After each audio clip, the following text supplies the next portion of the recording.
हे guys, last video lecture में हम लोगों का हाइड्रोजन बॉन्डिंग समाप्त हुआ था। जैसा कि मैंने आपको पहले ही बताया था कि क्लासिफिकेशन ऑफ केमिकल बॉन्ड में अपने को मेनली 3 तरह का बॉन्ड पढ़ना था। पहला आपको hydrogen bonding, second ionic bond और थर्ड आपको covalent bond. Ionic bond last class में ख़त्म हो गया, तो इसी के साथ हम लोग पढ़ेंगे पहले आयनिक बॉन्ड, उसके बाद फिर पढ़ेंगे कोवेलेंट बॉन्ड। तो पहले आयनिक बॉन्ड फिर बाद में कोवेलेंट बॉन्ड। ठीक है, कौन सा टॉपिक कब चल रहा है आप इस बात का बिल्कुल ध्यान रखें। तो इसी के साथ हम लोग शुरुआत करेंगे ionic bond. Ionic bond and polarisation, मतलब आयनिक बॉन्ड में पोलराइजेशन का बहुत इंपॉर्टेंट रोल है। तो पहले आपको आयनिक बॉन्ड क्या है, जैसा कि मैंने आपको पहले डिस्कस कर चुका हूँ। आयनिक बॉन्ड क्या है? आयनिक बॉन्ड किसको बोलते हैं? जब दो एटम के बीच में इलेक्ट्रॉन के ट्रांसफ़र से जो बॉन्ड बनता है उसको हम लोग बोलते हैं आयनिक बॉन्ड। ये पहले ही हम लोग जान चुके हैं। अब सवाल है कि पोलराइजेशन क्या है, तो मैं पोलराइजेशन समझाऊंगा। पहले तो समझो कि आयनिक बॉन्ड में पोलराइजेशन का एक इंपॉर्टेंट रोल है। अब सवाल है कि पोलराइजेशन क्या है, तो पोलराइजेशन को समझने के लिए आपको फजन्स रूल समझना पड़ेगा। फजन्स रूल, अब फजन्स रूल क्या है? तो फजन साहब का कहना है कि कोई भी आयनिक बॉन्ड में 100% आयनिक करेक्टर नहीं होता है, बल्कि उस आयनिक बॉन्ड में कुछ कोवैलेंट करेक्टर होता है, और ये जो कोवैलेंट करेक्टर है वो पोलराइजेशन के घटना की वजह से आता है। ये ऐसा फजन्स रूल है। तो हम लोगों को फजन रूल जानना पड़ेगा। तो फजन्स रूल, तो मैंने आपको स्टेटमेंट बोला ही कि फजन्स रूल के बारे में मैंने क्या बोला कि फजन्स का कहना है कि कोई भी आयनिक बॉन्ड प्योरली आयनिक नहीं होता है, बल्कि उस आयनिक बॉन्ड में कुछ कोवैलेंट करेक्टर होता है, और ये कोवैलेंट करेक्टर जो है वो पोलराइजेशन के घटनाओं की वजह से आता है। तो मैंने लिखा no any ionic bond will be purely ionic. There will be some covalent character in ionic bond and appearance of covalent character is due to phenomena of polarization. अब हम लोग को समझना है कि पोलराइजेशन क्या है। ठीक है, तो इसको मैं समझाता हूँ पहले। जैसे हम एक आयनिक कंपाउंड लेके आते हैं, हम लोग थियोरेटिकली मान के चलते हैं कि वो आयनिक कंपाउंड 100% आयनिक है। मतलब let an ideal ionic solid MX एक सॉलिड है जो कि पूरी तरह से 100% मान लेते हैं आयनिक है, 100% आयनिक है, ये मान के चलते हैं। ठीक है, तो अगर MX अगर हमारा आयनिक कंपाउंड है, तो इसका मतलब कि M क्या है? केटायन है, और X क्या है? एनायन है। हम लोग ये भी जानते हैं कि जनरली जो है केटायन का साइज़ क्या होता है? छोटा होता है, एनायन का साइज़ बड़ा होता है। तो ये आपका जो M+ है, ये केटायन है, तो इसका साइज़ मैंने छोटा ऐसे बनाया, स्फेरिकल होता है, और एनायन का साइज़ क्या होता है? बड़ा होता है, यानी X- का साइज़, मतलब ये मान लो कि X- का साइज़ है। ठीक है, अब होता क्या है? ये आपका MX सॉलिड है। ठीक है, समझते ज़रा होता क्या है। जैसा कि हम जानते हैं कि केटाइन का साइज़ छोटा है, मतलब अगर मैं साइज़ की अगर बात करूँ तो साइज़ में मतलब R+, मतलब केटाइन। ठीक है, ये छोटा है, छोटा नहीं बहुत छोटा होता है। किससे? R एनायन से, मतलब R- बड़ा है। तो अगर मैं इफेक्टिव न्यूक्लियर चार्ज की मैं बात करूँ, जेड इफेक्टिव की बात करूँ, इफेक्टिव न्यूक्लियर चार्ज, तो इफेक्टिव न्यूक्लियर चार्ज ज़्यादा किसका होगा? केटाइन का कि एनायन का? तो केटाइन का होगा। M+, छोटे साइज होने की वजह से न्यूक्लियस का ज़्यादा इन्फ्लुएंस होगा लूजली बॉन्डेड इलेक्ट्रॉन की तरफ। तो इसका मतलब कि केटायन का जो इफेक्टिव न्यूक्लियर चार्ज होगा वो काफ़ी ज़्यादा होगा किससे? एनायन से। इतना तो अपने को समझ में आ रहा है। अच्छा, अब देखो क्या होता है कि अगर केटायन का साइज छोटा है तो इसका मतलब इफेक्टिव न्यूक्लियर चार्ज उसका ज़्यादा है। अगर इसका इफेक्टिव न्यूक्लियर चार्ज ज़्यादा है, एनायन का साइज बड़ा है, तो एनायन का साइज बड़ा होने के कारण क्या है कि इसके पास जो आउटर मोस्ट में जितने भी इलेक्ट्रॉन है, एनायंस के आउटर मोस्ट में जितने भी इलेक्ट्रॉन है वो क्या होंगे? लूजली बॉन्डेड इलेक्ट्रॉन होंगे। मतलब मैं लिख सकता हूँ यहाँ पे, या एनायन हैव या having loosely held electron density. मतलब जो एनायन का साइज काफ़ी बड़ा होने के कारण न्यूक्लियस का बाहरी इलेक्ट्रॉन पे पकड़ ज़्यादा नहीं होगा, जिसके कारण जो एनायन के पास जो इलेक्ट्रॉन होंगे वो क्या होंगे? लूजली हेल्ड इलेक्ट्रॉन होंगे। अब देखो क्या है, केटायन छोटा होने के कारण उसका इफेक्टिव न्यूक्लियर चार्ज ज़्यादा है, और एनायन का बड़ा साइज होने के कारण उसका इफेक्टिव न्यूक्लियर चार्ज कम होने की वजह से जो उसके पास इलेक्ट्रॉन है वो क्या है? लूजली हेल्ड इलेक्ट्रॉन है। तो होता क्या है कि केटायन क्या करता है? अपना पूरा एफर्ट, पूरा प्रयास लगाता है किसको? इसके लूजली बॉन्डेड इलेक्ट्रॉन को खींचने में। तो जब इसके लूजली बॉन्डेड इलेक्ट्रॉन को खींचने में जब ये पूरा एफर्ट लगाता है, पूरा ये जो एफर्ट लगाएगा खींचने में इसके पूरे इलेक्ट्रॉन को, जो लूजली बॉन्डेड इलेक्ट्रॉन है ना, खींचने में जब एफर्ट लगाता है तो होता क्या है एज ए रिजल्ट कि जो इलेक्ट्रॉन डेंसिटी है वो इन दोनों के बीच में चला आता है। आप समझ भी सकते हो, इलेक्ट्रॉन डेंसिटी इन दोनों के बीच में चला आता है, यहाँ पे इलेक्ट्रॉन डेंसिटी बीच में चला आता है, ये आपका m, ये आपका x, तो यहाँ बीच में क्या आ जाता है, इलेक्ट्रॉन डेंसिटी चलाता है। तो बीच वाला जो इंटरन्यूक्लियर जोन में क्या है, ये केटायन, ये एनायन है आपका। इंटरन्यूक्लियर जोन में ये जो ई मैंने यहाँ पे लिख रहा हूँ बार बार, यहाँ पे क्या आ जा रहा है, अपीयरेंस ऑफ इलेक्ट्रॉन डेंसिटी किसके बीच में, इन इंटरन्यूक्लियर जोन में इन दोनों के बीच क्या है, इलेक्ट्रॉन डेंसिटी आ रहा है। अब ये सब खींचेगा, अगर ये इफेक्टिव न्यूक्लियर चार्ज लगा कर इसके लूजली हैंड इलेक्ट्रॉन को खींचेगा तो क्या होगा कि इलेक्ट्रॉन डेंसिटी सब यहाँ से निकल करके सारा इलेक्ट्रॉन डेंसिटी यहाँ पे आने लगेगा। तो अब अगर यहाँ पे इलेक्ट्रॉन डेंसिटी अगर आ गया तो इसका मतलब कि दो एटम के बीच में इलेक्ट्रॉन डेंसिटी आ जा रहा है। तो अगर इलेक्ट्रॉन डेंसिटी आ जाता है इसका मतलब क्या हुआ कि शेयरिंग ऑफ इलेक्ट्रॉन हो गया है ना। तो उसके कारण से हम लोग क्या बोल सकते हैं, अपीयरेंस ऑफ कोवैलेंट कैरेक्टर, क्योंकि शेयरिंग ऑफ इलेक्ट्रॉन के कारण कौन सा बॉन्ड बनता है, कोवैलेंट। तो हम वो लोग बोल सकते हैं कोवैलेंट कैरेक्टर आ जाता है, covalent character in ionic bond, ठीक है, इन आयनिक बॉन्ड। और यही कारण है कि इसी पूरे फिनोमेना को हम लोग क्या बोलते हैं, this whole phenomena is known as, इस पूरी घटनाओं को क्या बोलते हैं, whole phenomena is known as polarisation. इसी को हम लोग बोलते हैं पोलराइजेशन, ठीक है। और पोलराइजेशन से हम लोग समझ भी रहे कि कोवैलेंट कैरेक्टर आ जा रहा है उसके बीच में। तो थोड़ा फिर से समझते हैं एक बार, पोलराइजेशन क्या है इसको समझते हैं। जैसे मेटल है और जो आप आयनिक कंपाउंड लेके आए MX, ठीक है, हम लोग मान के चलते हैं वो 100% आयनिक है, थ्योरेटिकली मान के चले। तो अब आयनिक कंपाउंड है तो एक केटायन एक एनायन है, ये आपका केटायन ये आपका एनायन। केटायन का साइज, जैसा मैंने साइज में पढ़ाया था कि केटायन का जो साइज होता है वो ध्यान रखें कि जनरली केटायन का साइज छोटा होता है, एनायन का साइज बड़ा होता है, ठीक है। तो केटायन के लिए मैंने छोटा साइज बनाया, एनायन के लिए मैंने बड़ा साइज बनाया। अब क्या होता है, केटायन के छोटे साइज के कारण उसका इफेक्टिव न्यूक्लियर चार्ज ज़्यादा है। तो अगर इसका इफेक्टिव न्यूक्लियर चार्ज ज़्यादा है और एनायन का साइज बड़ा होने के कारण इसका इफेक्टिव न्यूक्लियर चार्ज कम है, तो कम होने का मतलब क्या हुआ कि इसके जो न्यूक्लियस है, एनायन की जो न्यूक्लियस है वो बाहरी इलेक्ट्रॉन को लूजली बॉन्डेड इलेक्ट्रॉन उसके पास है, मतलब हल्का बंधा हुआ इलेक्ट्रॉन है। तो अगर हल्का बंधा हुआ इलेक्ट्रॉन है तो होगा क्या कि इसी का फ़ायदा उठाएगा कौन, केटायन क्या करेगा कि केटायन अपने न्यूक्लियर चार्ज के माध्यम से वो एनायन के लूजली बॉन्डेड इलेक्ट्रॉन को अपनी तरफ खींचेगा और खींचने के कारण क्या होगा कि सारा जो इलेक्ट्रॉन डेंसिटी है वो इंटरन्यूक्लियर जोन के बीच में आ जाएगा। तो इंटरन्यूक्लियर जोन के बीच में आ गया। अब जैसे इंटरन्यूक्लियर जोन के बीच में अगर थोड़ा सा बहुत भी इलेक्ट्रॉन डेंसिटी आया तो इसका मतलब कि दो एटम के बीच में इलेक्ट्रॉन आ गया, दो एटम के बीच में, और इलेक्ट्रॉन का इसका मतलब समझ सकते हो पार्शली शेयरिंग हो जा रहा है, कुछ शेयरिंग हो जा रहा है। तो अगर इलेक्ट्रॉन का शेयरिंग हो गया तो उसी को हम लोग क्या बोलते हैं, कोवैलेंट कैरेक्टर। इसलिए appearance of covalent character in ionic bond, मतलब आयनिक बॉन्ड में थोड़ा सा कोवैलेंट कैरेक्टर का मतलब वहाँ अपीयर होने लगा थोड़ा सा। तो इसी पूरे फिनोमेना को हम लोग क्या बोल देते हैं, पोलराइजेशन बोलते हैं। तो पोलराइजेशन अगर आपको डिफाइन करना तो आप सिंपल ऐसे बोल सकते हैं कि केटायन एनायन के लूजली हेल्डेड बॉन्डेड इलेक्ट्रॉन को खींच करके इंटरन्यूक्लियर जोन में लाता है, जिसकी वजह से वहाँ पे कुछ कोवैलेंट कैरेक्टर प्रोड्यूस हो जाता है। इसी पूरे फिनोमेना को हम लोग क्या बोलते हैं, पोलराइजेशन बोलते हैं। क्लियर है, ये आपका पोलराइजेशन हुआ। अच्छा, सबसे इंपॉर्टेंट बात ये कि पोलराइजेशन जितना ज़्यादा होगा, पोलराइजेशन की अगर मैं बात करूँ, पोलराइजेशन जितना ज़्यादा होगा डायरेक्टली प्रोपोर्शनल टू, पोलराइजेशन जितना ज़्यादा होगा उतना ज़्यादा कोवैलेंट कैरेक्टर होगा।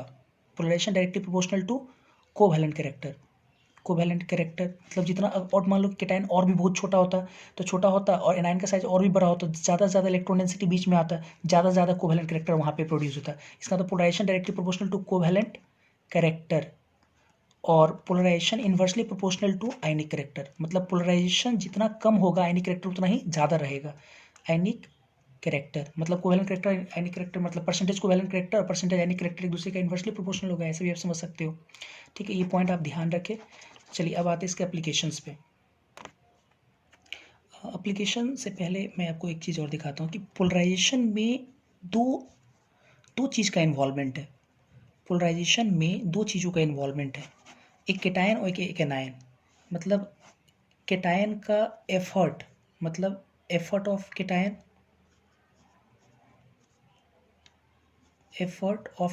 केटायन का प्रयास आप कह सकते हो, और दूसरा जो है एबिलिटी, ऑफ एनायन, क्षमता एनायन का, एबिलिटी ऑफ एनायन। ये पोलराइजेशन में ये जो केटायन और एनायन, ये दो चीज़ें इन्वॉल्व है, क्योंकि पोलराइजेशन की जो घटना है वो सिर्फ केटायन के कारण या सिर्फ एनायन के कारण नहीं हो रहा है, बल्कि दोनों के कारण हो रहा है। यहाँ पे पोलराइजेशन में केटायन का एफर्ट लग रहा है, केटायन प्रयास कर रहा है कि उसके लूजली बॉन्ड एनायन के लूजली बॉन्डेड इलेक्ट्रॉन को हम ज़्यादा से ज़्यादा खींचे, ठीक है। इसका मतलब एफर्ट ऑफ केटायन मैं बोल सकता हूँ उसको। और एबिलिटी ऑफ एनायन, एनायन क्या कर रहा है कि अपने क्षमता से क्या कर रहा है, उस लूजली बॉन्डेड इलेक्ट्रॉन को, मतलब लूजली बॉन्डेड इलेक्ट्रॉन के कारण उसका जो है पोलराइजेशन ज़्यादा हो रहा है, ठीक है, loosely bonded electron, ability of anion. तो इसके लिए हम लोग बार बार एफर्ट ऑफ केटायन नहीं बोलेंगे, एबिलिटी ऑफ एनायन, इसके लिए एक टर्म कहा जाता है, जैसे एफर्ट ऑफ केटायन को हम लोग बोलते हैं पोलराइजिंग पावर, पोलराइजिंग पावर बोलते हैं, ये इंपॉर्टेंट टर्म है। पोलराइजिंग पावर, केटायन का एफर्ट को हम लोग पोलराइजिंग पावर कहते हैं। एबिलिटी ऑफ एनायन को हम लोग बोलते हैं पोलराइजिबिलिटी, पोलराइजिबिलिटी क्या बोलते हैं, पोलराइजिबिलिटी बोलते हैं। एनायन के एबिलिटीज़ को, एनायन जो क्षमता दिखा रहा है अपना पोलराइजेशन में, उसको हम लोग बोलते हैं पोलराइजिबिलिटी, ठीक है। और जो केटायन अपना एफर्ट लगा रहा है, प्रयास लगा रहा है, उसको हम लोग बोलते हैं पोलराइजिंग पावर।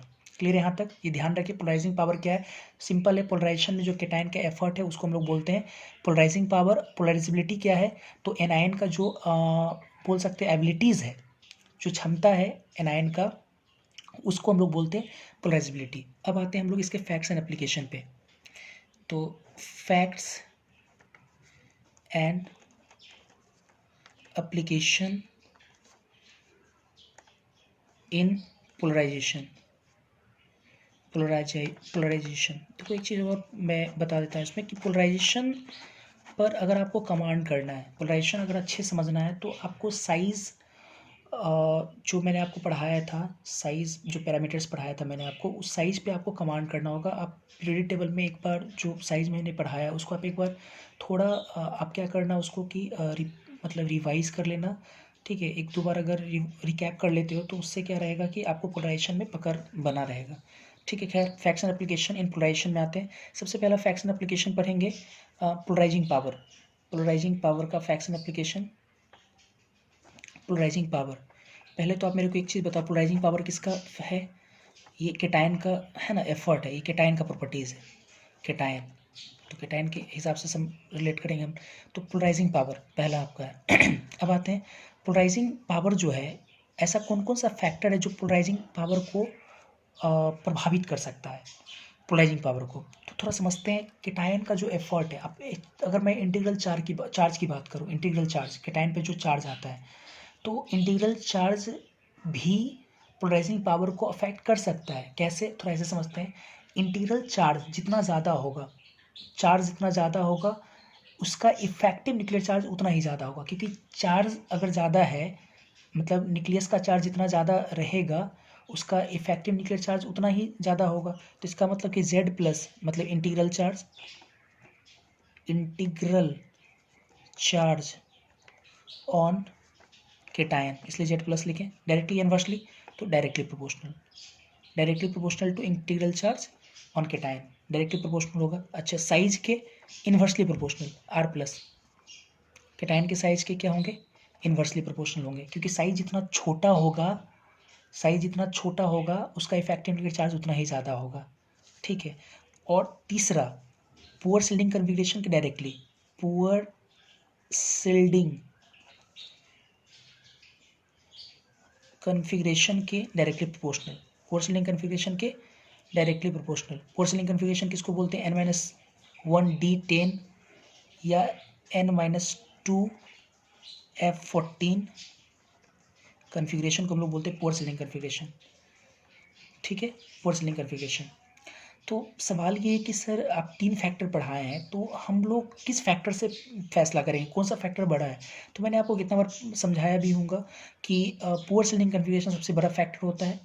हम लोग उतना दिन से पढ़ते आ रहे हैं, कई बार पुअर शिल्डिंग कन्फिग्रेशन में भी बोल रहा हूँ बहुत बड़ा फैक्टर है। फिर उसके बाद साइज और इंटीग्रल चार्ज की बात करूँ तो इंटीग्रल चार्ज आपका उसके बाद बड़ा फैक्टर, सबसे छोटा फैक्टर आपका कौन सा होता है, साइज, ये तीसरा फैक्टर है। तो सबसे पहले आप पोर सीलिंग कन्फिग्रेशन अगर लग रहा है, साइज भी लग रहा है, तो पहले आप पोर सीलिंग को प्रीफर करें, उसके बाद इंटीग्रल चार्ज को प्रीफर करें, फिर साइज को प्रीफर करें।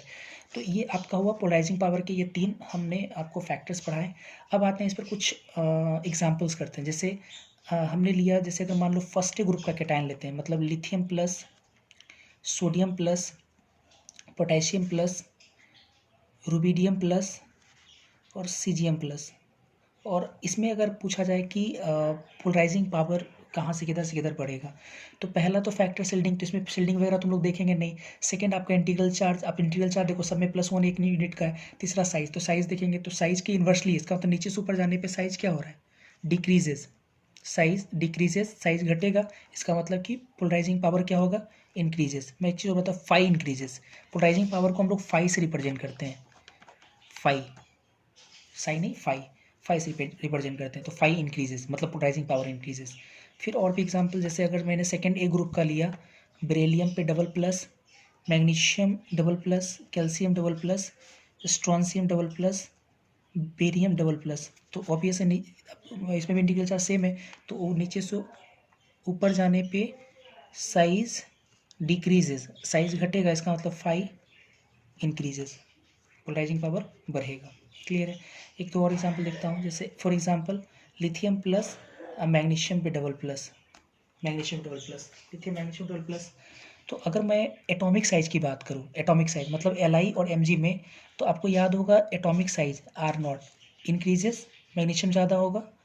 और अगर मैं R+ की बात करूँ, मतलब आयनिक चार्ज, सॉरी आयनिक रेडियस की मैं बात करूं, तो आयनिक रेडियस में लिथियम मैग्नीशियम में ज़्यादा कौन होता है, तो लिथियम होता है, हमने पढ़ाया है, लिथियम ज़्यादा होता है। अगर आसपास के अगर एक ही पार्टिकुलर पीरियड या ग्रुप का अगर हो तो कोई प्रॉब्लम नहीं है, जो ऑर्डर हम लोग पढ़ते हैं उसके एटॉमिक रेडियस का वही ऑर्डर होता है।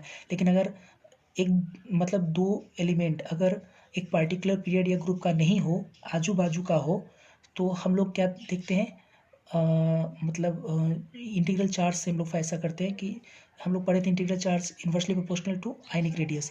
तो इसका चार्ज ज़्यादा है तो छोटा होगा, ये बड़ा हो जाएगा, तो इसका मतलब ये वाला R+ इंक्रीजेस। तो इसमें हम लोग फाई किधर इंक्रीज होगा, इधर ही बढ़ेगा, फाई इंक्रीजेस, राइट बढ़ेगा।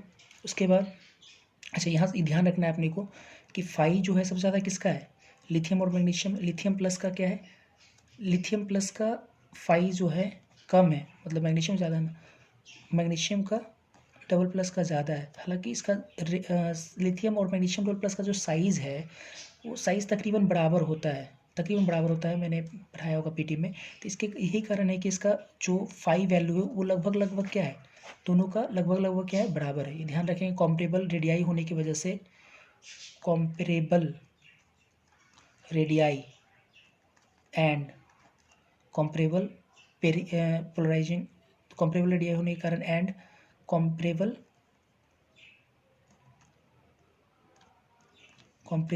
पोलराइजिंग पावर, क्या होगा, कॉम्परेबल पोलराइजिंग पावर हो जाएगा, इसका ध्यान रखेंगे। इसके बाद आते हैं, इसके बाद अगर मैं सेकेंड पीरियड और थर्ड पीरियड के अगर कुछ कैटायन को लेकर अगर हम बात करें, जैसे सेकेंड पीरियड का कैटायन जो है लिथियम प्लस, उसके आगे बेरिलियम पे डबल प्लस, उसके आगे बेरिलियम के बाद बेरिलियम बोरोन पे ट्रिपल प्लस, ये सेकेंड आपका ग्रुप पीरियड हो गया। थर्ड पीरियड की अगर मैं बात करूँ तो यहाँ क्या आएगा, सोडियम प्लस, मैग्नीशियम पे डबल प्लस और यहाँ पे एल्युमिनियम पे ट्रिपल प्लस। अब हमको इसमें जो है हमको डिसाइड करना है क्या, पोलराइजिंग पावर हमको डिसाइड करना है किसका ज़्यादा किसका कम, ठीक है। सेकेंड एंड थर्ड पीरियड के एलिमेंट्स को लेकर मैं डिस्कस कर रहा हूँ। तो पहले तो हम लोग इसमें ऑब्वियस है शिल्डिंग वगैरह तो होता नहीं है, तो हम लोग इंटीग्रल चार्ज के डायरेक्टली पर हैं और हम लोग देख रहे हैं लेफ्ट टू राइट जाने पे इंटीग्रल चार्ज बढ़ रहा है, इसका मतलब कि polarising power left to right बढ़ेगा, ठीक है। ये तो लेफ्ट टू राइट हो गया, इसमें भी ऐसे ही जाएगा। और नीचे से ऊपर जाने पे, चूँकि देखो एक पर्टिकुलर अगर ग्रुप की अगर मैं बात करूँ, जैसे बोरोन एलिमेंट एक पर्टिकुलर ग्रुप का एलिमेंट है ऐसा करके, तो नीचे से ऊपर जाने पे साइज घट रहा है तो पोलराइजिंग पावर बढ़ेगा, मतलब ये नीचे से ऊपर जाने पे बढ़ेगा पोलराइजिंग पावर। तो सबसे ज़्यादा अगर मैं पोलराइजिंग पावर की इसमें अगर मैं बात करता हूँ, सबसे ज़्यादा फाई ऑर्डर की मैं अगर बात करूँ, तो सबसे ज़्यादा फाई किसका होगा, पहले तो ऐसे समझते हैं। सबसे ज़्यादा फाई तो आपको साफ साफ दिख रहा है बोरोन का होगा, बोरोन का एकदम क्लियर है, बोरोन पे ट्रिपल प्लस का फाई सबसे ज़्यादा होगा, ये तो क्लियर है क्योंकि इधर से बढ़ रहा है नीचे से ऊपर ये कॉर्नर में आ रहा है, सबसे ज़्यादा हो गया। अब क्या है कि बोरोन ट्रिपल प्लस ज़्यादा है एल्यूमिनियम ट्रिपल प्लस से भी और बेरिलियम डबल प्लस से भी। तो अब हमारा सवाल ये कि इन दोनों में ज़्यादा कौन है। तो मैंने आपको एक बार एक छोटा सा केस बोला था याद करने के लिए कि बेरिलियम डबल प्लस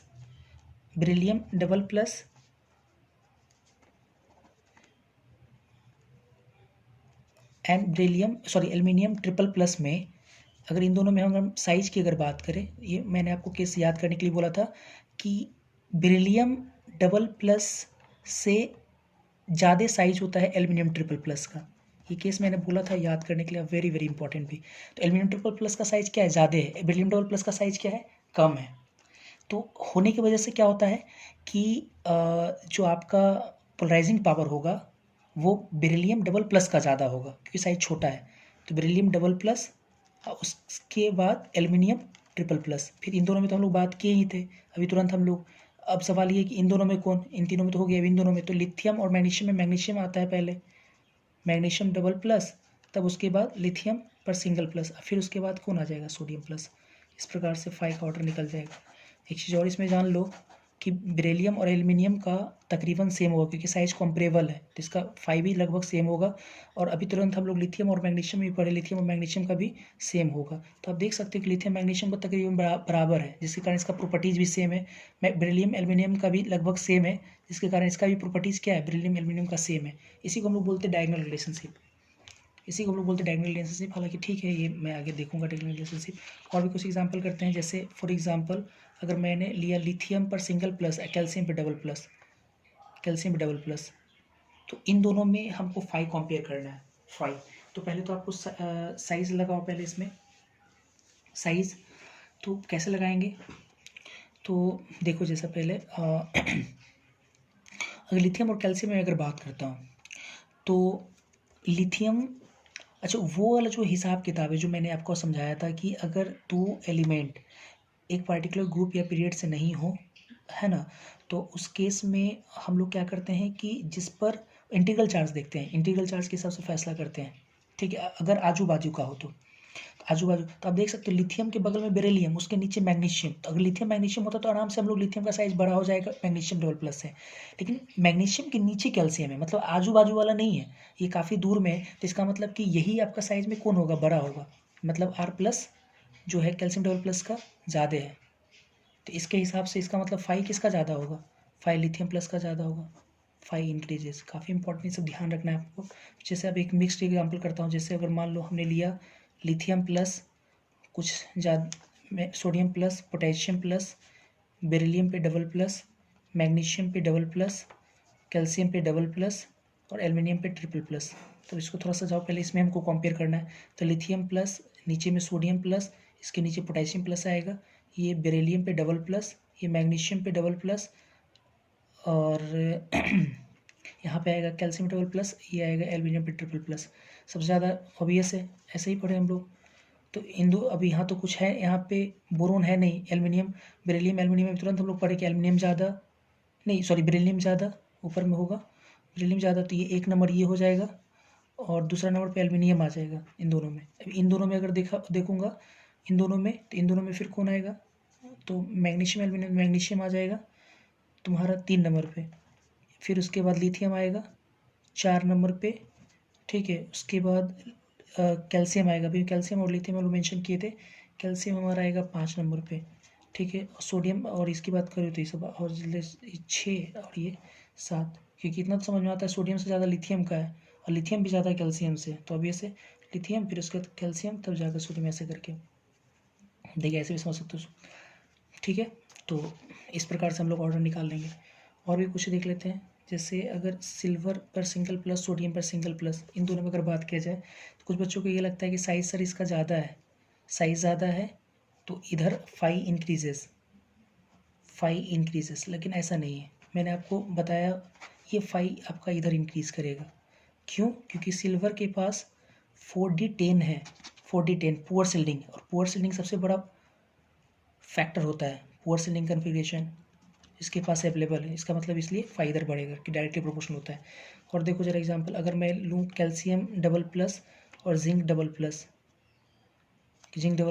तो बच्चे ऐसे सोचते हैं कि इसमें क्या लगाएंगे, इसमें भी इधर ही इंक्रीज करेगा ना, फाई इंक्रीजेस। क्यों, इसके पास भी क्या है, 3D10 है, पोर्सिलिन कन्फिगरेशन, वही लगाएंगे फैक्टर। और अगर देखें, अगर मान लो कि zinc double plus, cadmium double plus, mercury double plus, इन तीनों में ऊपर से नीचे याद करो पोर्सिलिन बढ़ता है, क्योंकि 3D 4D, ये 5D और 4F भी है इसके पास, तो पोर्सिलिन ऊपर से नीचे increases, pouring of shielding increases, ठीक है, इसलिए आपका, इसलिए फाई इंक्रीजेस, फाई भी बढ़ेगा।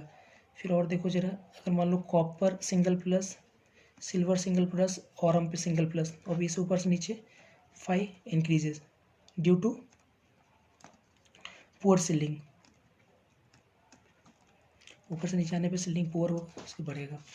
और भी जैसे अगर हम SN डबल प्लस SN पे 4 प्लस, इन दोनों में मैं बात करूँ, डबल प्लस 4 प्लस, ऑब्वियस है इंटीग्रल चार्ज डायरेक्टली होता है, तो इंटीग्रल चार्ज इधर आपका बढ़ रहा है, ये 4 प्लस है, तो 5 भी इंक्रीजेस।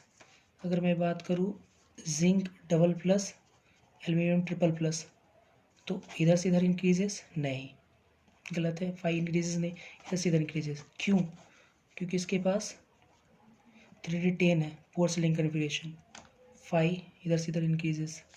उसके बाद अगर मैं कई बार मैं बोल रहा हूँ कि पोर्सिलिन कन्फिगरेशन एक बड़ा फैक्टर है, मैग्नीशियम डबल प्लस और लेड डबल प्लस, तो 5 किधर बढ़ेगा, लेड, ऑब्वियस देखो पोर्सिलिन होता है लेड में, तो इधर से इधर 5 इंक्रीजेस, ठीक है।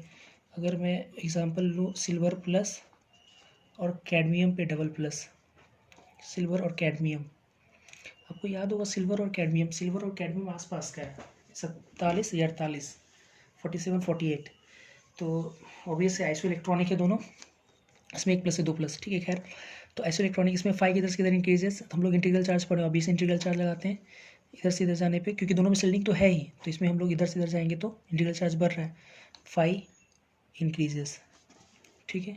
कैडमियम मैंने लिखा था। अच्छा, एक आपको ध्यान रखना पड़ेगा, ठीक है, एक एग्जांपल आपको ध्यान रखना पड़ेगा, जैसे सिल्वर प्लस एक में और lead double plus, 2 plus lead होने के बावजूद भी सिल्वर प्लस से इसका फाई कम है, इसका फाई मतलब ज़्यादा है, तकरीबन बराबर भी है, ठीक है, तकरीबन बराबर है, ये आपको ध्यान रखना पड़ेगा। इसी पे मैं आपको एक टू रिमेंबर में लिख देता हूँ, ताकि आपको ध्यान रखने की ज़रूरत है, टू रिमेंबर।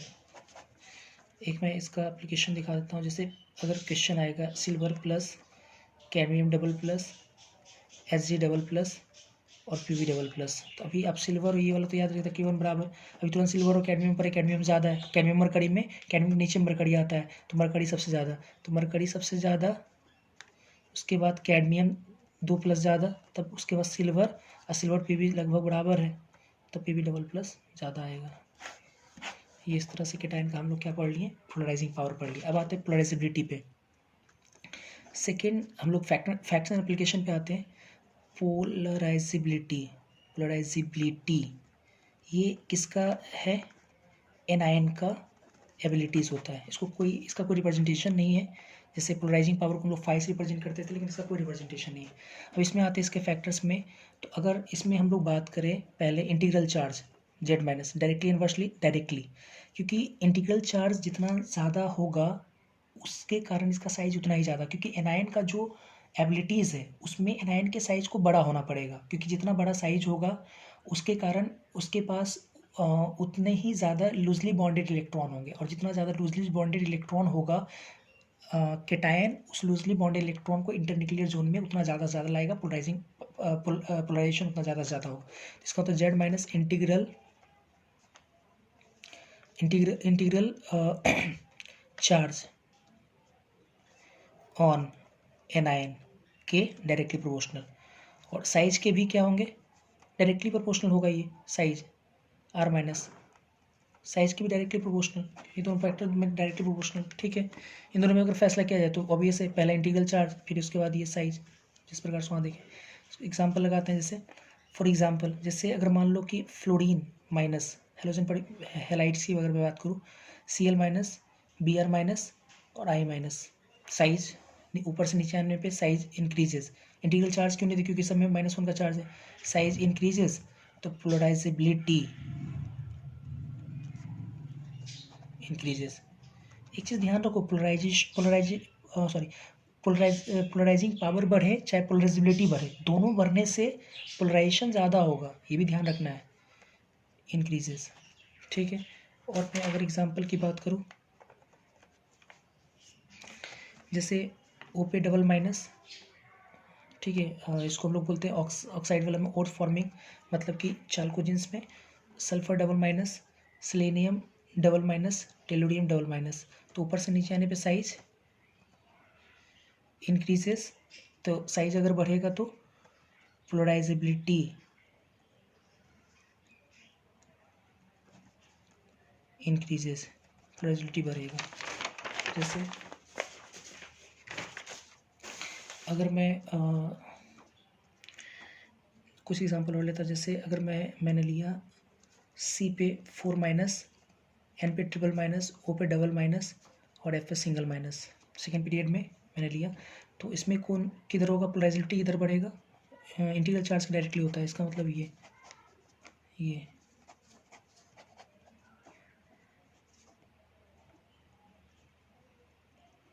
पोलराइजेबिलिटी इंक्रीजेस, ठीक है। फॉर एग्जांपल O पे डबल माइनस, Cl पे सिंगल माइनस, ठीक है, मिक्स एग्जांपल कर रहा हूँ। तो O पे डबल माइनस, Cl पे सिंगल माइनस, इन दोनों में अगर पोलराइजेबिलिटी की अगर मैं बात करूँ तो ज़्यादा कौन होगा, तो क्लोरीन और ऑक्सीजन में ज़्यादा कौन, तो हम लोग सोच रहे हैं कि ऐसे होगा, ये ऐसे होना चाहिए, हालांकि क्योंकि इंटीग्रल चार्ज की अगर देखा जाए तो ये ज़्यादा है, ठीक है, लेकिन ऐसा ये ऑर्डर नहीं मिलता है, इसका ऑर्डर आपका इधर से इधर बढ़ता है, ये साइज़ यहाँ पे लग जाता है, साइज़ वाला फैक्टर, पोलराइजेबिलिटी ऐसे इंक्रीज करता है। अब ये ऑक्सीजन और क्लोरीन वाला थोड़ा ध्यान रखें तो अच्छा होगा। अब ध्यान रखें कि एनाइन के केस में जब एक ही पार्टिकुलर पीरियड या ग्रुप का एलिमेंट हो तो इंटीग्रल चार्ज आप लगाइए, जैसे ये सब एक पर्टिकुलर ग्रुप का पीरियड का एलिमेंट है, इससे पहले जो एग्जांपल पार्टिकुलर ग्रुप का एलिमेंट आता था, है ना, तो ये नहीं है आजू बाजू, तो इसमें साइज़ लगाएंगे, साइज़ के हिसाब से, जैसे एक एग्जांपल में दिखाता हूँ, जैसे N पे ट्रिपल माइनस और I माइनस, अब देख सकते हैं इंटीग्रल चार्ज तो इधर बढ़ रहा है, तो ये गलत ऑर्डर है, इधर से इधर पोलराइजेबिलिटी बढ़ेगा। क्या लगाया मैंने, साइज़ मैंने लगाया यहाँ पे, ठीक है, ये इसका साइज आता होगा, क्लियर यहाँ तक। अब आते हैं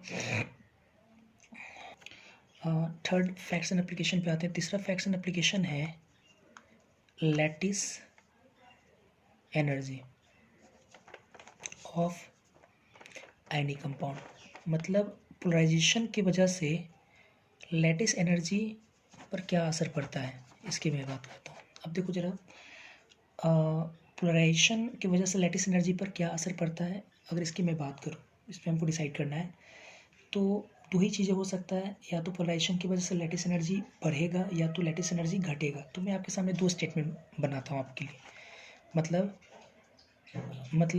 इट मतलब इसके लिए पोलराइजेशन, इट इंक्रीजेस, पोलराइजेशन बढ़ाता है, इट इंक्रीजेस लैटिस एनर्जी, या एक और पॉइंट मैं बनाता हूँ, इट डिक्रीजेस लैटिस एनर्जी। मतलब सवाल ये है कि हम लोग यहाँ पर लैटिस एनर्जी को पोलराइजेशन किस प्रकार से प्रभावित करता है, मतलब क्या पोलराइजेशन लैटिस एनर्जी को बढ़ाएगा या पोलराइजेशन लैटिस एनर्जी को घटाएगा, हम लोग को इस पर मतलब डिस्कस करना है। तो अगर आप फैक्टर के अकॉर्डिंग, अगर आप इसके रिलेशन को देखते हैं, फैक्टर्स के अकॉर्डिंग अगर आप इसके रिलेशन को देखते हैं, तो आपको ऐसा महसूस होगा कि पोलराइजेशन के बढ़ने से लैटिस एनर्जी बढ़ता है। थोड़ा मैं समझाता हूँ कैसे, पहले मैं ओरली समझाता हूँ, फिर इसको मैं वर्क करके समझाऊंगा कैसे होता है।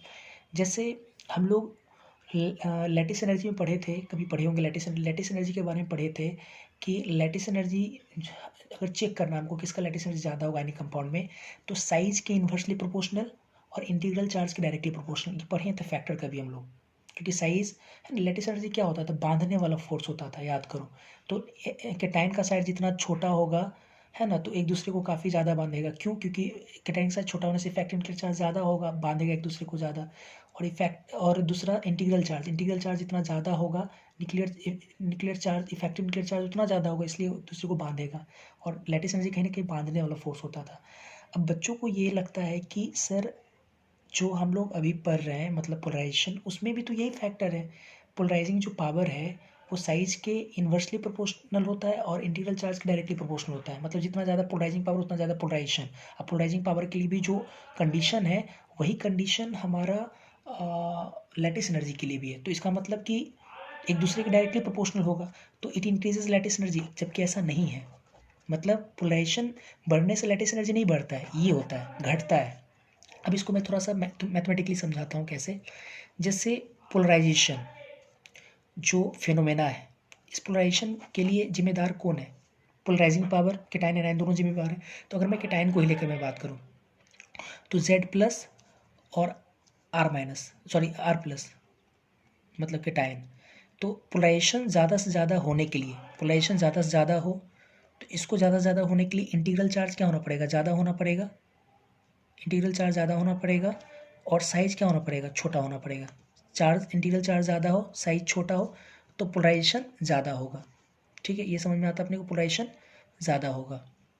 ठीक है, अब आते हैं पोलराइजेशन ज़्यादा होने से, अब देखते हैं ज़रा, तो लैटिस एनर्जी ज़्यादा नहीं होगा।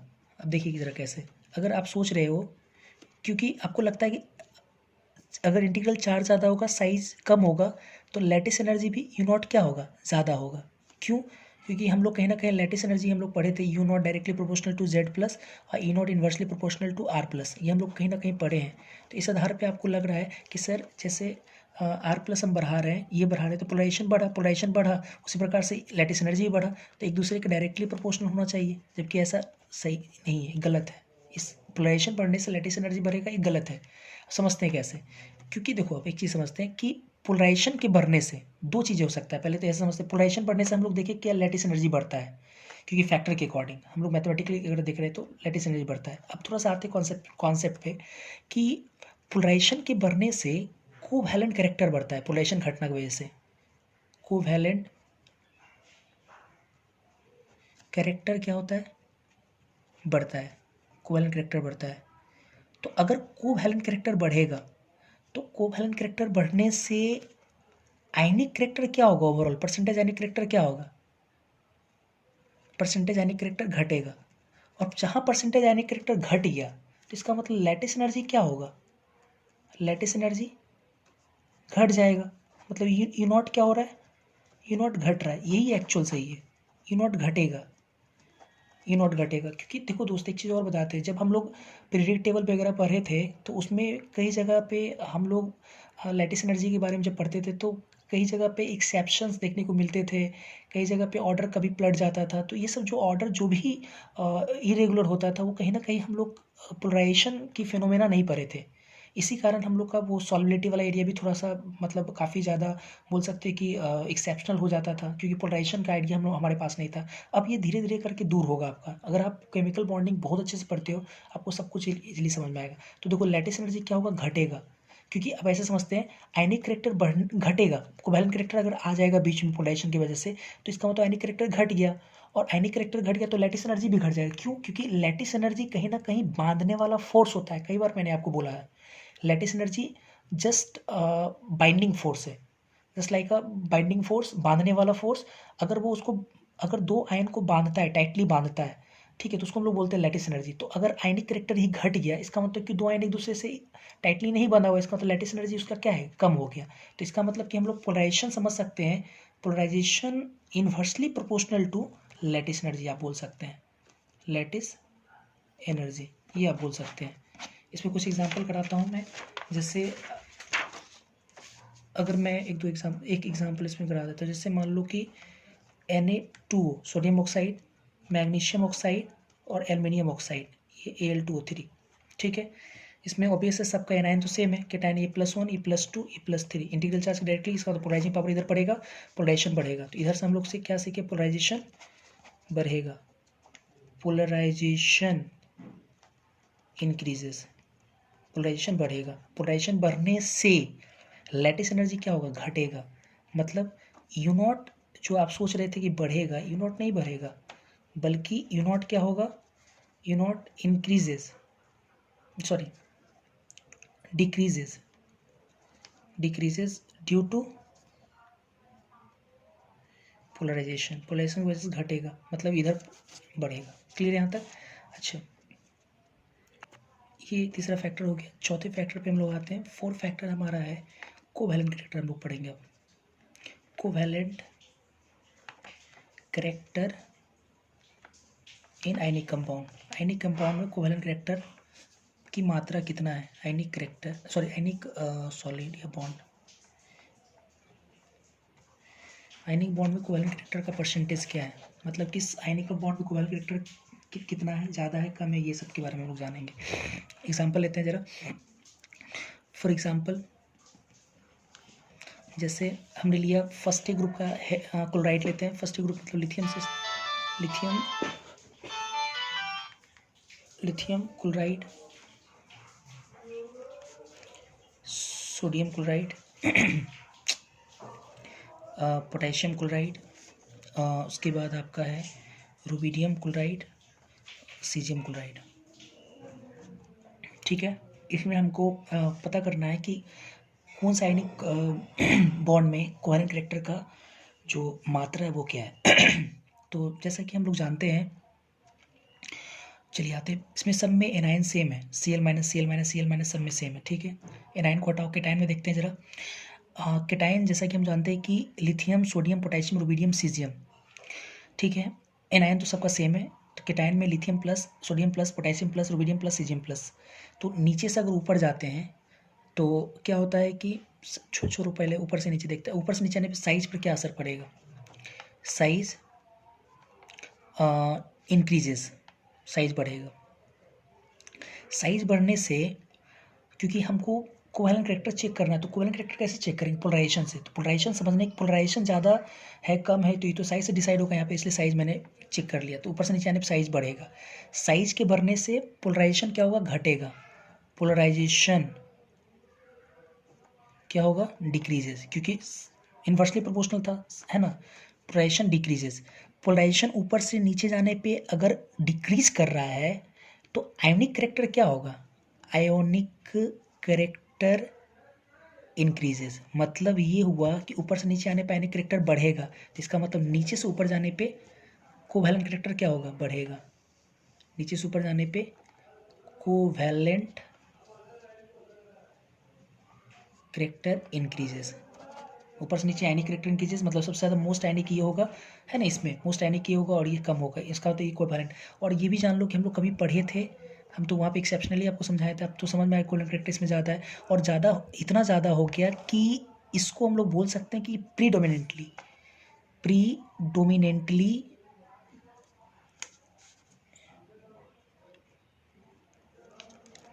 क्या है, ये कोवैलेंट कंपाउंड हो जाता है, प्रीडोमिनेंटली कोवैलेंट कंपाउंड हो जाता है। मतलब लिथियम क्लोराइड आपका कोवैलेंट है प्रीडोमिनेंटली।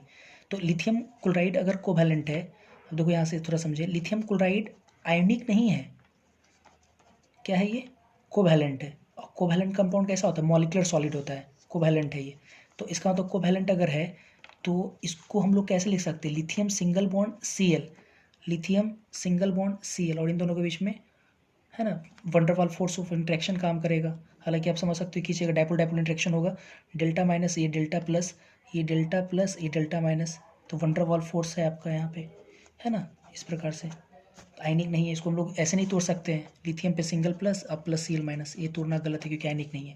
ध्यान रखिए, लिथियम क्लोराइड क्या है आपका, मतलब फर्स्ट ग्रुप के क्लोराइड में लिथियम क्लोराइड आपका क्या है, कोवैलेंट है, प्रीडोमिनेंटली कोवैलेंट हो जाता है, जैसा कि हम लोग इसमें देखे भी, कोवैलेंट कैरेक्टर नीचे से ऊपर बढ़ रहा है, ठीक है। और फिर देखते हैं, जैसे सेकेंड एग्जाम्पल अगर मैं लेता हूँ, लिथियम क्लोराइड और magnesium chloride, lithium chloride magnesium chloride दोनों में एनायन सेम है। कैटायन की मैं बात करूँ तो Li plus magnesium double plus.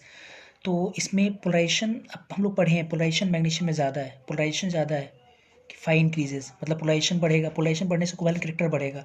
तो कोवैलेंट कैरेक्टर ज़्यादा किस में होगा, ऐसे ही हो सकता है covalent character increases, covalent character increases, मतलब ये हुआ कि लिथियम क्लोराइड से ज़्यादा कोवैलेंट कौन है, मैग्नीशियम क्लोराइड। हम पहले ही पढ़ चुके कि लिथियम क्लोराइड ऑब्वियस कोवैलेंट है, पहले से ही कोवैलेंट है ये लिथियम क्लोराइड।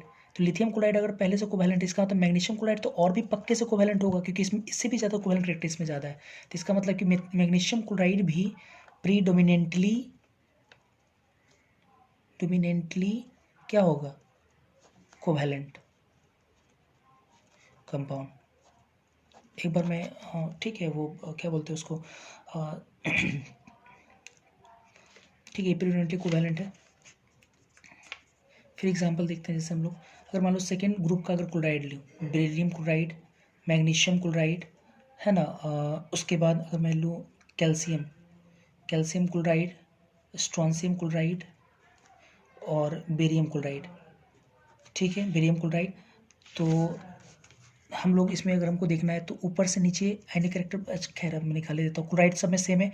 तो हम लोग देख रहे हैं कि साइज जो है ऊपर से नीचे आने पे साइज बढ़ रहा है, साइज के बढ़ने से पोलराइजेशन मतलब क्या होगा, साइज ऊपर से नीचे अगर बढ़ेगा तो पोलराइजेशन क्या होगा, घटेगा, इन्वर्सली प्रोपोर्शनल। पोलराइजेशन ऊपर से नीचे आने पे घट रहा है, तो इसका मतलब ऊपर से नीचे आने पे आयनिक कैरेक्टर इंक्रीजेस, तो इसका मतलब नीचे से ऊपर जाने पे कोवैलेंट कैरेक्टर क्या होगा, इंक्रीज करेगा। नीचे से ऊपर जाने पे कोवैलेंट कैरेक्टर इंक्रीज करेगा। आप ऐसे भी समझ लो, नीचे से ऊपर जाने पे साइज डिक्रीजेस, घटेगा, साइज घटने से पोलराइजेशन इंक्रीजेस, ठीक है, पोलराइजिंग पावर इंक्रीजेस, पोलराइजिंग बढ़ेगा तो बढ़ने से कोवैलेंट कैरेक्टर क्या होगा, इंक्रीजेस, कोवैलेंट इंक्रीजेस। तो हम पहले ही अभी सीख चुके हैं कि बेरिलियम क्लोराइड जो है कोवैलेंट है, इसका मतलब सॉरी मैग्नीशियम क्लोराइड कोवैलेंट है, तो बेरिलियम क्लोराइड भी कोवैलेंट हो गया। तो ये दोनों क्या हो गया इसमें, predominantly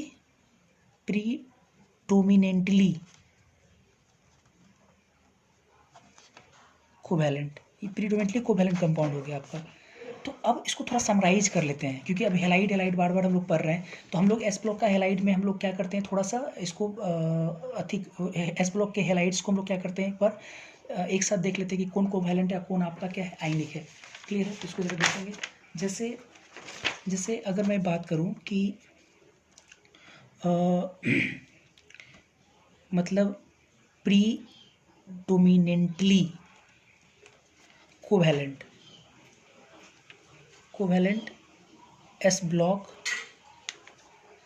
metal halide, predominantly covalent S block metal halide है ना, predominantly covalent S block metal halide की मैं बात करूँ तो पहले तो मैं लिथियम पे आता हूँ। लिथियम का क्लोराइड ही, तुम जरा सोचो, लिथियम का क्लोराइड ही कोवैलेंट था, तो इसका मतलब लिथियम का ब्रोमाइड भी कोवैलेंट होगा, क्योंकि ब्रोमीन का साइज बड़ा है क्लोरीन से। तो याद करो एनायन के साइज के डायरेक्टली प्रोपोर्शनल पोलराइजेबिलिटी होता है, तो इसका मतलब कि लिथियम का क्लोराइड ही प्रीडोमिनेंटली कोवैलेंट था, तो इसका मतलब लिथियम का ब्रोमाइड भी क्या होगा, कोवैलेंट होगा, लिथियम का आयोडाइड और भी कोवैलेंट होगा। यहाँ तक समझ में आया। बेरिलियम की मैं बात करूँ, बेरिलियम का क्लोराइड तो था ही कोवैलेंट। अब जान लो कि बेरिलियम का फ्लोराइड भी कोवैलेंट होता है, लिथियम का फ्लोराइड नहीं होता कोवैलेंट, बेरिलियम का फ्लोराइड भी होता है। बेरिलियम का जब फ्लोराइड ही है तो बेरिलियम का क्लोराइड तुम लोग पढ़े ही हैं, बेरिलियम का ब्रोमाइड भी होगा और बेरिलियम का आयोडाइड भी होगा। मैग्नीशियम में हम लोग पढ़े थे मैग्नीशियम से, तो इसका मतलब मैग्नीशियम में मैग्नीशियम क्लोराइड से स्टार्ट होगा ये आपका मैग्नीशियम क्लोराइड, मैग्नीशियम ब्रोमाइड भी हो जाएगा और मैग्नीशियम आयोडाइड भी हो जाएगा, ठीक है। तो ये सब इतना जो है आपका, इतना मतलब लिथियम बेरिलियम मैग्नीशियम, आप ध्यान रखिए लिथियम का सिर्फ फ्लोराइड छोड़ करके, फ्लोराइड एफ छोड़ करके, क्लोराइड ब्रोमाइड आयोडाइड ये तीनों क्या है, कोवैलेंट है। बेरिलियम का सारा हेलाइड कोवैलेंट है, फ्लोराइड क्लोराइड ब्रोमाइड आयोडाइड। और मैग्नीशियम का भी फ्लोराइड को छोड़ करके बाकी सब क्या है आपका प्रीडोमिनेंटली कोवैलेंट है, ये कोवैलेंट है, ठीक है।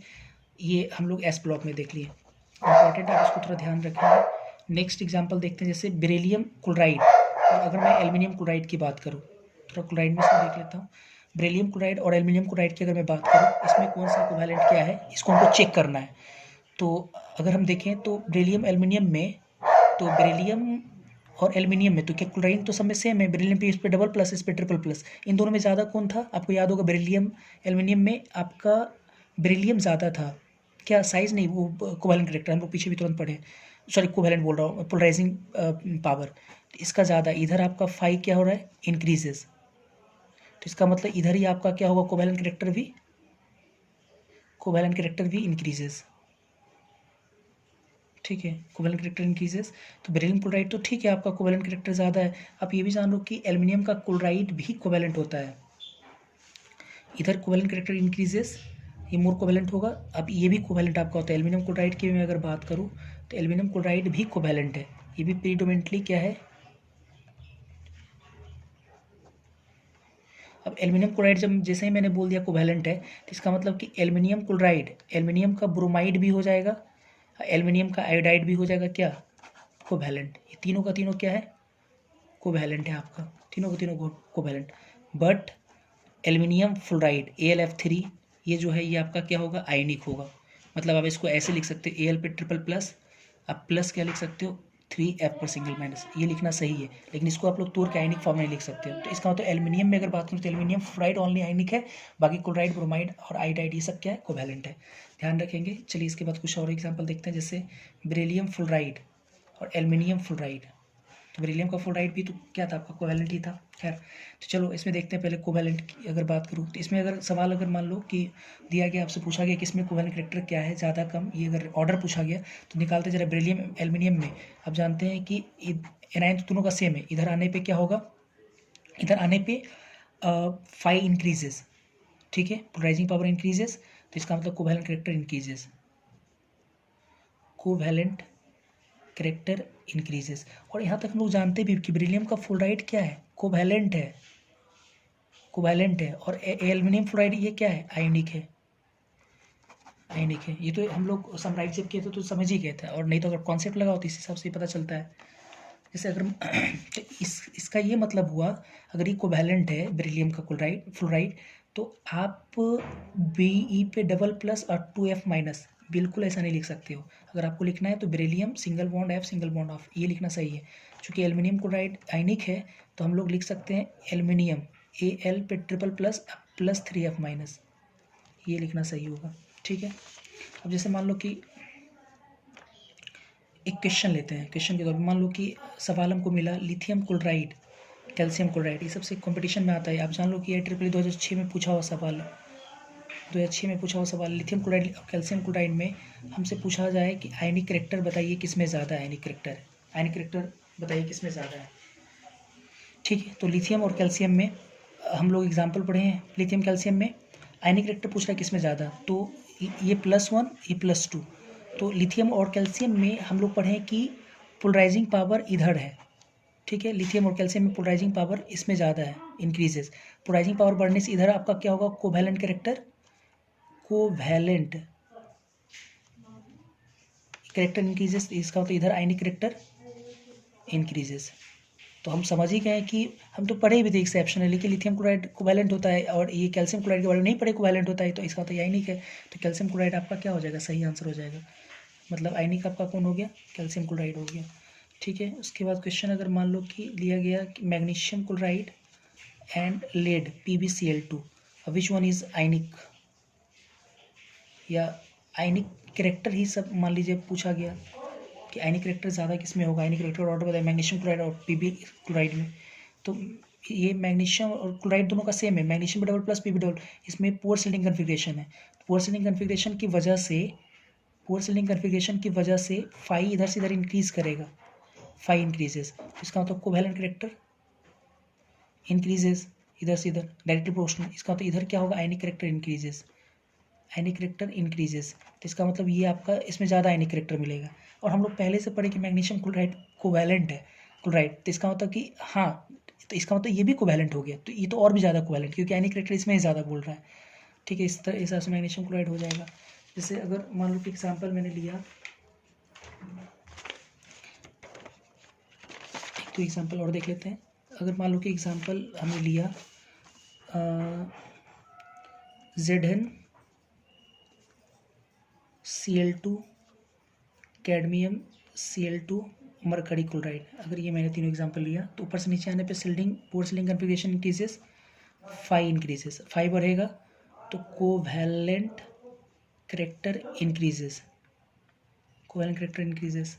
आपसे पूछ रहा, मान लीजिए कोवैलेंट करेक्टर ही आपसे पूछ रहा क्या होगा, तो बस नीचे कोवैलेंट करेक्टर इंक्रीजेस, सबसे ज़्यादा कोवैलेंट आपका मरकरी होगा। ठीक है, अगर मान लो कि क्वेश्चन है AuCl औरम क्लोराइड, औरस बोल सकते हैं, और कॉपर क्लोराइड, क्यूप्रस क्लोराइड, इन दोनों में, तो आप इसमें जानते हैं सिल्डिंग पोर होता है, तो इधर जाने पे फाई इंक्रीजेस तो कोवैलेंट करेक्टर इधर ही इंक्रीजेस, ज़्यादा कोवैलेंट आपका ये हो जाएगा पूछा गया तो। अगर मैं एग्जांपल लूँ जिंक क्लोराइड, कैल्शियम क्लोराइड, तो ऑब्वियसली इधर से इधर फाई इंक्रीजेस। मैं ये जल्दी जल्दी कैसे कर ले रहा हूँ, क्लोरीन दोनों में सेम है ना, जिंक कैल्शियम, इसमें पोर सिल्डिंग कन्फिग्रेशन, पोर सिल्डिंग कन्फिग्रेशन फाई इंक्रीजेस, तो इधर ही क्या होगा, कोवैलेंट कैरेक्टर इंक्रीजेस। अब साइनिक कैरेक्टर पूछेगा तो इधर आयनिक कैरेक्टर इंक्रीजेस, मतलब आपका आयनिक कैरेक्टर कैल्शियम क्लोराइड में ज़्यादा होगा। क्लियर, इस प्रकार से करेंगे। एक दो क्वेश्चन और करते हैं, जैसे अगर मान लो सवाल मिला, कुछ कंपाउंड लिया गया, potassium chloride, calcium chloride, lithium chloride, है ना, sodium chloride, aluminium chloride, beryllium chloride, beryllium sorry Cl2, और मैग्नीशियम क्लोराइड। अब इन सब में पूछा गया कि बताइए आयनिक कैरेक्टर किस में ज़्यादा होगा, आयनिक कैरेक्टर किस में, आयनिक कैरेक्टर का ऑर्डर बताना है आपको। आयनिक कैरेक्टर क्या होगा इन सब में, तो अब देखते हैं। सबसे पहले हम लोग potassium chloride, calcium chloride, lithium chloride, sodium chloride, aluminium, beryllium, magnesium.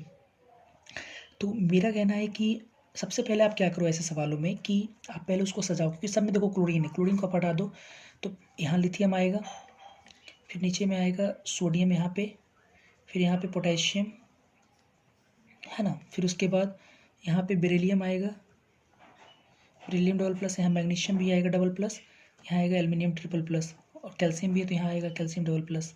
सब तो हो गए, 3 3 6 एक साथ, 3 3 6 7 8 है, तो एक कौन सा आपका है, एल्युमिनियम तो हो ही गया, लिथियम, कैल्शियम, पोटेशियम, नहीं 3 3 6 एक साथ ही हुए, सॉरी एग्जाम्पल को मैंने गिन लिया था 7। अब इसमें हमको लगाना है, आपको याद होगा कि पोटेशियम नंबर 1 होगा, क्योंकि हम लोग देखो ऐसे समझते हैं, हम लोग सबसे ज़्यादा पढ़े थे कि एल्युमिनियम ट्रिपल प्लस और बेरिलियम डबल प्लस में इसमें पोलराइजेशन ज़्यादा होगा, पोलराइजिंग पावर इसका हम लोग पढ़े थे ज़्यादा होता है, इसका मतलब कि पोलराइजिंग पावर ज़्यादा, कोवैलेंट करेक्टर ज़्यादा, आयनिक करेक्टर कम, इसमें कम होगा आयनिक करेक्टर।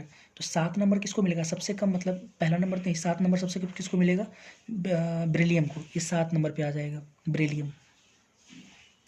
ठीक है, उसके बाद एल्युमिनियम 6 नंबर पे एल्युमिनियम आ जाएगा, फिर लिथियम, मैग्नीशियम में मैग्नीशियम आ जाएगा 5 नंबर पे, आपका क्या आ जाएगा, मैग्नीशियम, मैग्नीशियम, फिर उसके बाद लिथियम आ जाएगा कितने, 4 नंबर पे, फिर हम लोग लिथियम और कैल्शियम, उसके बाद कैल्शियम आएगा 3 पे, और 2 में कौन आएगा, सोडियम, और 1 में कौन आएगा आपका पोटेशियम। इस तरह से हम लोग ऑर्डर निकाल लेंगे। एक और एग्जांपल देखते हैं, दो, जैसे एक क्वेश्चन आया हुआ आपके एग्जाम में AEEE में आया होता, SnCl2 और SnCl4 में विच वन इज मोर आयनिक, इन दोनों में कौन आयनिक है, आराम से निकाल सकते हैं। क्लोरीन सब में सेम है, +2, ये +4 है, इधर से इधर जाने पे 5 इंक्रीजेस, 5 बढ़ेगा, कोवैलेंट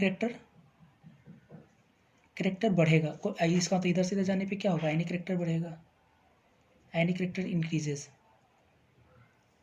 तो इसका मतलब ये हुआ कि SnCl2 जो है ये ज़्यादा आयोनिक है, मतलब मोर आयोनिक, ज़्यादा आयोनिक, ये आपका आंसर हो जाएगा। सही है। एक और मैं एग्जांपल दिखाता हूँ, जैसे लास्ट एग्जांपल ये रहेगा, सोडियम ऑक्साइड,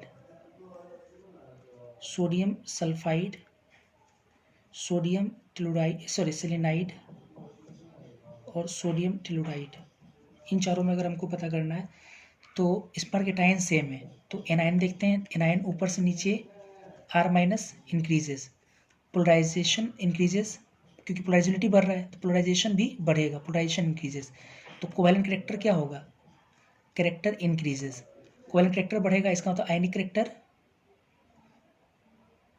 आयनिक कैरेक्टर डिक्रीजेस, ठीक है, ऊपर से नीचे आने पे आयनिक कैरेक्टर घटेगा, कोवैलेंट कैरेक्टर बढ़ेगा। आयनिक कैरेक्टर किधर से बढ़ेगा, तो ज़्यादा आयनिक ये हो जाएगा कि नीचे सुपर आयनिक कैरेक्टर बढ़ेगा। क्लियर है, क्योंकि डिक्रीज मैंने लिखा है।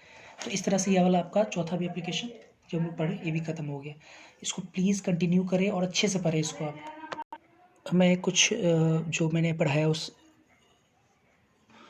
मतलब पेपर का मैं 2-3 सेकेंड का मैं वीडियो दे रहा हूँ, ताकि आप उसका स्क्रीनशॉट ले करके नोट कॉपी कर सके। ये पहला पेज है आपका, ये आपका सेकंड पेज है, ये आपका थर्ड पेज है, ये आपका फोर्थ पेज है,